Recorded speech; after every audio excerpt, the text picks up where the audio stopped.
राधे प्रिय भक्तों, जय श्री कृष्णा।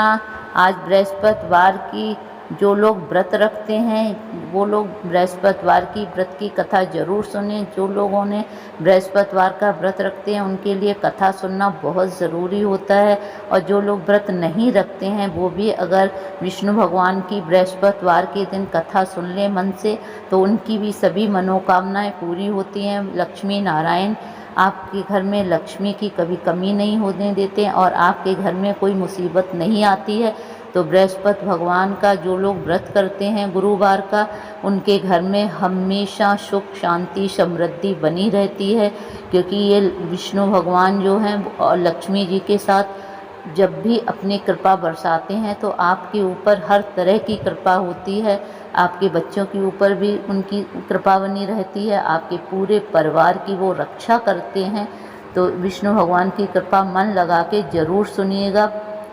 मैं कथा शुरू करती हूँ। प्राचीन काल में एक ब्राह्मण था, बहुत ही निर्धन था, उसके कोई भी संतान नहीं थी। उसकी स्त्री बहुत मलिनता के साथ रहती थी। वह स्नान न करती, किसी देवता का पूजन न करती, प्रातःकाल उठते सप्तम भोजन करती थी, बाद में कोई अन्य काम करती थी।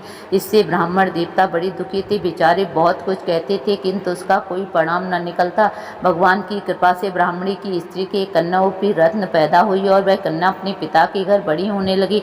वह बालिका प्रातःकाल स्नान करके विष्णु भगवान का व्रत करने लगी, विष्णु भगवान का पूजन करने लगी। अपने पूजन पाठ को समाप्त करके स्कूल को जाती तो अपनी मुट्ठी में जौ भरकर ले जाती थी, पाठशाला के मार्ग में डालती जाती। जब भी जौ सौर के हो जाते लौटते समय उन जौ को बीन कर घर ले आती थी। एक दिन बालिका सोने के जौ को फटक कर साफ कर रही थी। उस समय उसके पिता ने देख लिया, कहा बेटी सोने के जौ को फटकने के लिए सोने का सूप होना चाहिए। दूसरे दिन गुरुवार था। इस कन्या ने व्रत रखा और बृहस्पति से प्रार्थना की, हे प्रभु, यदि मैंने आपकी पूजा सच्चे मन से की है तो मेरे लिए सोने का सूप दे दो। बृहस्पति देव ने उसकी प्रार्थना स्वीकार कर ली। रोजाना की तरह कन्या जौ फैलाती जाने लगी। जब लौट कर जौ बीन रही थी तो बृहस्पति देव की कृपा से उसे सोने का सूप मिला। उसे घर ले आई और जौ साफ करने लगी, परंतु उसकी माँ का वही रंग रहा।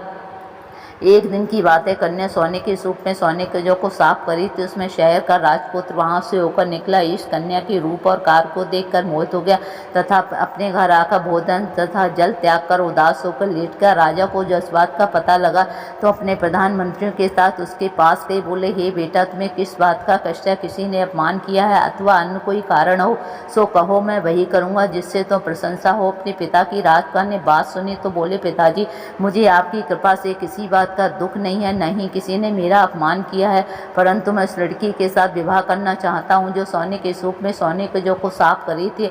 यह सुनकर राजा आश्चर्य में पड़ा और बोला, हे बेटा, इस तरह की कन्या का पता तुम्हें लगा, जिसके साथ मैं तेरा विवाह अवश्य करवाऊंगा। राजकुमार ने उस लड़की के घर का पता बतलाया। तब मंत्री उस लड़की के घर गए और ब्राह्मण देवता को सभी हाल बतलाया। ब्राह्मण देवता राजकुमार के साथ अपनी कन्या का विवाह करने को तैयार हो गए तथा विधि विधान के अनुसार ब्राह्मण की कन्या का विवाह राजकुमार के साथ हो गया। कन्या के घर से जाते ही पहले की बात, उस ब्राह्मण देवता के घर में गरीबों का निवास हो गया। अब भोजन के लिए अन्न बड़ी मुश्किल से मिलता था। एक दिन दुखी होकर ब्राह्मण देवता अपनी पुत्री के पास गई। बेटे ने अपने पिता को दुखी अवस्था में देखा और अपनी माँ का हाल पूछा। तब ब्राह्मण ने सभी हाल का कन्या ने बहुत सा धन देकर अपने पिता को विदा कर दिया। इस तरह ब्राह्मण का कुछ समय सुखपूर्वक व्यतीत हुआ। कुछ दिन के बाद फिर वही हाल होगा। ब्राह्मण देव फिर अपनी कन्या के यहाँ गया। सभी हाल का तो लड़की बोली, हे पिताजी, आप माता जी को यहाँ लिवा लाओ, मैं उसे विधि बता दूंगी जिससे सब गरीबी दूर हो जाए। वह ब्राह्मण देवता अपनी स्त्री को साथ लेकर पहुंचे तो पुत्री माँ को समझाने लगी, हे माँ, तुम प्रातःकाल उठकर सप्तम स्नान आदि करके विष्णु भगवान का पूजन क्या करो तो सब दरिद्रता दूर हो जाएगी। परंतु उसकी माँ ने एक भी बात न मानी। प्रातःकाल उठकर पुत्री बच्चों की जूठा उठाकर खा लिया करती। जब उसकी पुत्री पूजन आदि की कह देती, मैंने तो खाना खा लिया। एक दिन उसकी पुत्री को गुस्सा आया। एक रात कोठी में से उसने अपना सभी सामान निकाल दिया और अपनी माँ को उसमें बंद कर दिया। प्रातःकाल उसमें से निकाला और स्नान आदि करा के पाठ करवाया तो उसकी माँ की बुद्धि ठीक हो गई। फिर वह प्रत्येक बृहस्पतिवार को व्रत रखने लगी। इस व्रत के प्रभाव से उसकी माँ बहुत ही धनवान तथा पुत्रवती हो गई। बृहस्पति जी के प्रभाव से स्वर्ग की प्राप्ति हुई तथा ब्राह्मण भी सुखपूर्वक इस श्लोक में सुख भोग कर स्वर्ग को प्राप्त कर। इस तरह कहानी कहकर साधु देवता वहाँ से लोप हो गए। बोलो विष्णु भगवान की जय, सच्चे दरबार की, गुरुदेव भगवान की जय। इसी में आप लक्ष्मी नारायण की कहानी भी सुनोगे। कहाँ हो लक्ष्मी माँ दयावती, हमारी विनती सुनो। न हंसना समझ नारी, भक्तिहीन विद्याहीन बुद्धिहीन शक्तिहीन हूँ, तुम्हारे लिए सदा हीन हूँ। न तुम्हें पूजना जानती हूँ, न तुम्हें तुष्ट करना जानती हूँ, कैसे तुम्हारा आवाहन करूँ। केवल यही सुना है कि जो तुम्हें भक्ति भावना से बुलाता है तुम उसी की होती हो। अपने व्रत में हम आपको अपने घर में बुलाते हैं, कृपा आपकी हम पर बनी रहे। लक्ष्मी मैया की जय। एक बार लक्ष्मी जी श्री विष्णु भगवान जी के पास बैठी थी। वे अत्यंत दुखी थी। विष्णु जी ने पूछा, कहो देवी जी कैसी उदास हो। लक्ष्मी जी व्याकुल होकर कहती, नाथ इस पृथ्वी पर सभी दुखी हैं, कोई धन से कोई ग्रह कलह से। उन सभी का कारण धन की कमी है, उन्हें धन कैसे प्राप्त हो। तो विष्णु जी ने कहा, उन भक्तों को जब भी धन प्राप्त हो सकता है जब वे तुम्हारी आराधना करें। इसका प्रचार तुम ही जाकर पृथ्वी पर करो ताकि उन भक्तों के दुख दूर हो सके।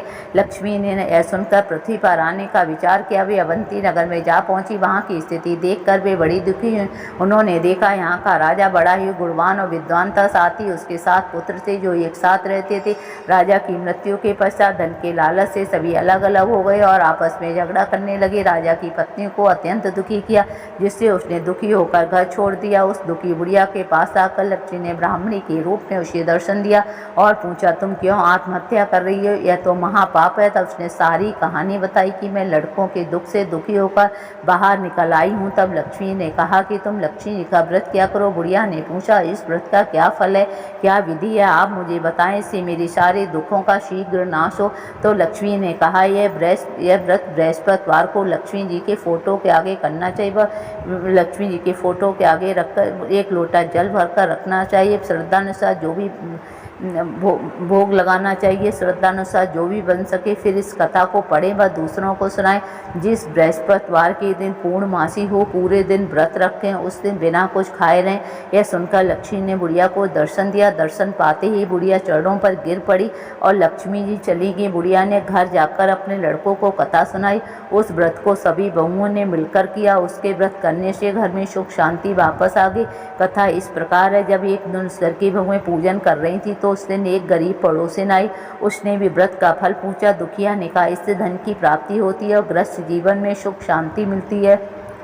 वह बड़े घमंड से बोला कि बिना परिश्रम के धन की प्राप्ति कैसे हो सकती है। और घर जाते ही बोला कि यदि मुझे घर बैठे धन मिल जाए तो मैं लक्ष्मी जी का महत्व समझूं। जब उस बनिया ने अपना सारा सामान व्यापार करने के वास्ते जहाज पर रखकर बाहर भेजा तो लक्ष्मी के प्रकोप से जहाज समुद्र में डूब गया और घर में भी आग लग गई। सभी परिवार बिछुड़ गया। रोटी के लिए तरसने के घूमते घूमते जब एक स्थान पर बनिया पहुंचा तो वहां भी लक्ष्मी जी का व्रत हो रहा था। उस व्रत को देखते ही बनियों को अपनी गलती याद आ गई। फिर वह दुखी होकर रोने लगा, कहने लगा, हे देवी, मैंने आपका बड़ा अनादर किया है, मुझे क्षमा करो। अब मैं सर्वो विचार से आपका व्रत और पूजा करूंगा। मेरा परिवार पहले ऐसा कर दो। घर जाकर जब बनिया ने व्रत किया तो लक्ष्मी की कृपा से उसका घर जैसा आबाद था वैसा हो गया। सभी सुखी हो गए। उस बनिया ने लक्ष्मी जी के व्रत का खूब प्रचार किया। वो लक्ष्मी नारायण भगवान की जय। अब आरती करते हैं। ओम जय बृहस्पति देवा, शमी जय बृहस्पति देवा, छिन्न छिन्न भोग लगाऊं कंदली फल मेवा। ओम जय बृहस्पति देवा, तुम पूरन परमात्मा तुम अंतर्यामी, जगत पिता जगदीश्वर तुम सबके स्वामी। ओम जय बृहस्पति देवा, चरणामृत निज निर्मल सब पातक हरता, सकल मनोरथ दायक कृपा करो भरता। ओम जय बृहस्पति देवा, तन मन धन अड़पड़ कर जो जन शरण पड़े, प्रभु जो जन शरण पड़े, प्रभु प्रकट तब हो कर आकर द्वार खड़े। ओम जय बृहस्पति देवा, दीन दयाल दयानिधि भक्तन हितकारी, पाप दोष शव हरता भवबंधन हारी। ओम जय बृहस्पति देवा, सकल मनोरथ दायक शव संशय तारो, विषय विकार मिटाओ संतन सुखकारी। ओम जय बृहस्पति देवा, जो कोई आरती आपकी प्रेम सहित गावे, ज्येष्ठानंद वंद सो निश्चय फल पावे। ओम जय बृहस्पति देवा। बोल विष्णु भगवान की जय। अब लक्ष्मी नारायण की आरती करते हैं। जय लक्ष्मी विष्णु मैया जय लक्ष्मी विष्णु, जय लक्ष्मी नारायण जय लक्ष्मी विष्णु, जय चंपा सती चढ़ियो जय नीरद कांते, जय मंद स्मृति शोहे जय अद्भुत शांति मैया जय लक्ष्मी विष्णु।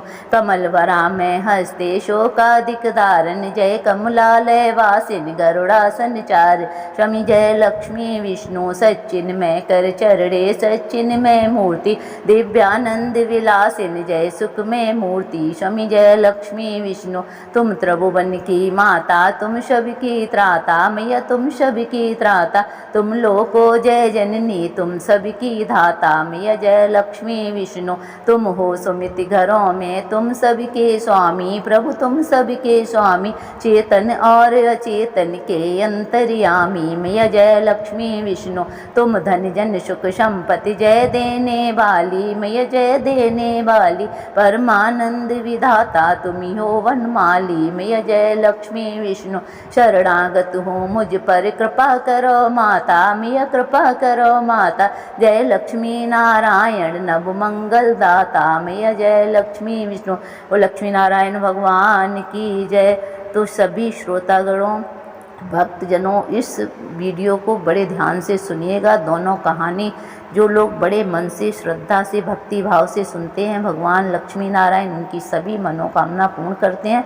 तो गुरुवार के दिन आप इस कहानी को ज़रूर सुनिएगा और मुझे अपना आशीर्वाद मेरे चैनल को सब्सक्राइब करके लाइक करके कमेंट्स बॉक्स में लक्ष्मी नारायण का नाम लिख के दीजिएगा। धन्यवाद। आज के लिए इतना ही। अगले वीडियो में फिर से मिलते हैं किसी नए सब्जेक्ट के साथ। तब तक के लिए नमस्कार। आपका बहुत बहुत धन्यवाद।